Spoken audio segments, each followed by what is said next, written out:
Eskom has secured an interdict to halt the illegal strike action at 9 of its power stations.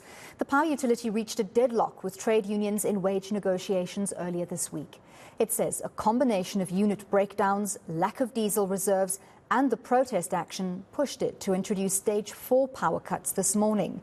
Eskom's Chief Operations Officer Jan Oberholzer says striking workers have been intimidating non-striking workers. This morning we went to court and the interdict was granted. So we will then deal with, the aspects according now. The question, this is an illegal strike. And should any of our employees, our colleagues, conduct them in a way that is not appropriate, we will take the necessary action. So we do have a disciplinary process.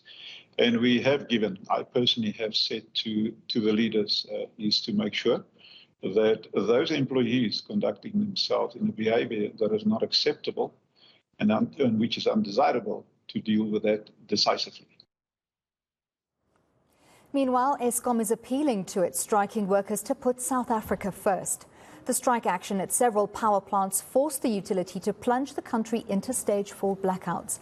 The latest outages are going to last until Sunday evening. Eskom says the move will help conserve emergency generation reserves.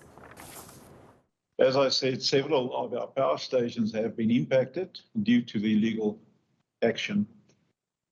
In particular, it was Matla, in Duba, Hendrina, Arnold, Camden, and then the 2 power stations in the Waterberg being Matimba and Medupi.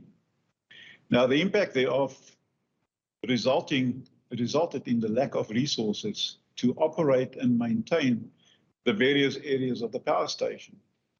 For an example, the coal stock handling, as well as the generators themselves.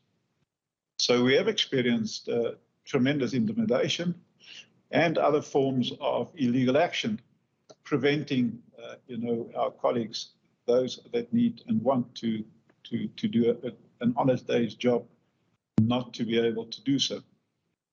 So as a precaution, we have ramped down the generators to lower levels of output, and that is to limit the impact should they trip and to slow down the coal handling to manageable levels.